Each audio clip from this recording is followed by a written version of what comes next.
Welcome to Castle Keepers. This is just a guide to help you get started and become a little more familiar with our procedures and equipment. We asked our more experienced technicians what they thought was important for new technicians to know, and we'll be touching upon their suggestions in this video. The first thing you need to know is about safety equipment and procedures. At Castle Keepers, safety is widely practiced through the use of PPEs. And if you're wondering, what's a PPE?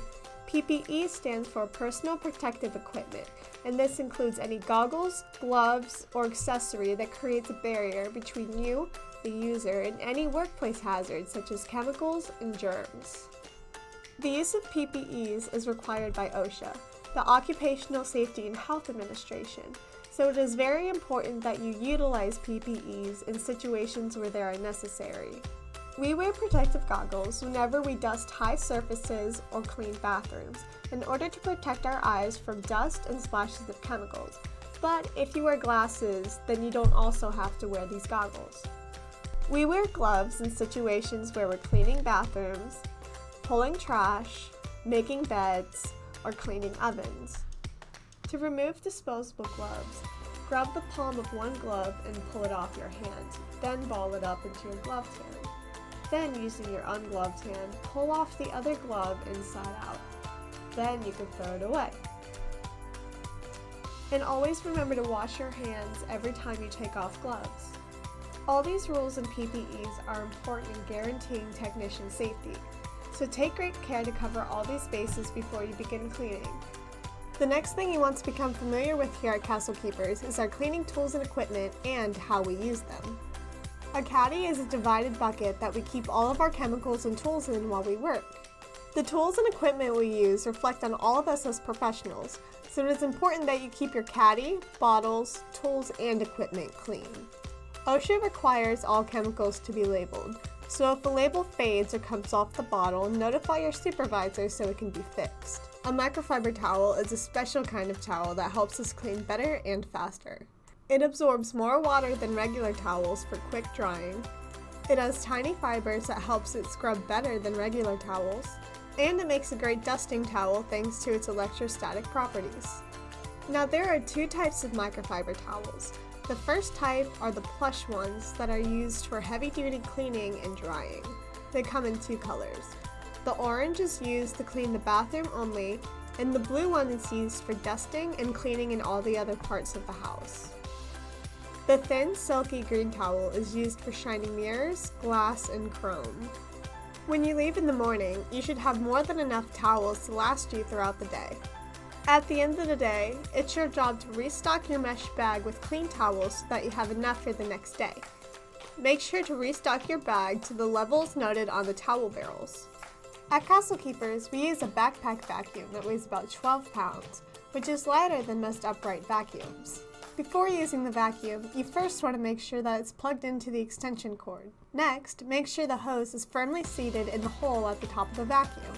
Next, you want to loosen the shoulder and the hip straps. To put on the vacuum, you want to slide it over your shoulders, snap your hip belt closed, and then pull your hip straps outward from the center of your body.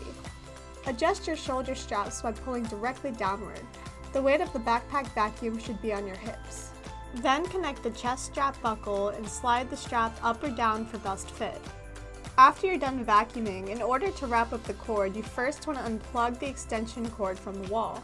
Then you want to wrap the extension cord around your arm, starting from the end closest to the vacuum. As you wrap, allow the cord to untwist from the plug end. Once the cord is wrapped, secure it with the attached Velcro strap. Then you can either place the wrapped cord over the vacuum or between the vacuum and the straps. Here at Castle Keepers, the mop that we use has three parts. We have an adjustable mop pole, mop frames that come in two sizes, and mop pads that come in two sizes and two colors, orange and blue. The mop pole is used for both high dusting and mopping, so the first thing you might have to do is remove the polywood duster from the pole. To do this, press down on the two buttons with your forefinger and your thumb. Next, choose the size mop frame you need, large or small, then snap it onto the pole. Then choose a mop pad size that matches the frame. If you are mopping a bathroom floor, use the orange pad. If not, use the blue. To use the mop, first put the pad in a bucket with floor cleaner. Then squeeze it out till it is barely wet and lay it on the floor. After the mop pad is on the floor, place the mop frame on top of the mop pad, making sure that it is centered and that no plastic or metal is touching the floor. After that, you can adjust the pole for your comfort. The purpose of making a bucket is so that you have a source of water while you work. This way you won't be running back and forth to the sink. In order to make a bucket, fill it with about 3 inches of water. If you fill it with any more water, then it will splash around as you move it. Only add about 2 to 3 ounces of whatever chemical you need to the water, and no more. If you need a full-strength chemical to clean, pour a small amount from the chemical bottle onto your towel. In order to make a mop bucket, follow the same procedure, but only add floor cleaner instead of chemicals. The last thing you need to know for now is how to load and transport the equipment that you need to use. The advantages of loading the trunk of the Castle Keeper's car the way that we do is that the equipment doesn't move around as much during transportation, and you can immediately know if you're missing a piece of equipment before you leave. First, you put the ladder in, flatten sideways towards the front of the trunk with the handle to the left. Then place the vacuum flat in the middle of the trunk behind the ladder. Place the caddy in the back of the trunk to the left of the vacuum. Put the power head in the back to the right of the vacuum. The buckets go to the right of the legs of the ladder. The towel bag sits on top of the power head in the back. Finally, the blue mesh bag goes on top of the ladder. So this is how the trunk should look before you close it to leave in the morning and after you leave each house. And this concludes our Getting Started tutorial. If you have any questions, feel free to ask.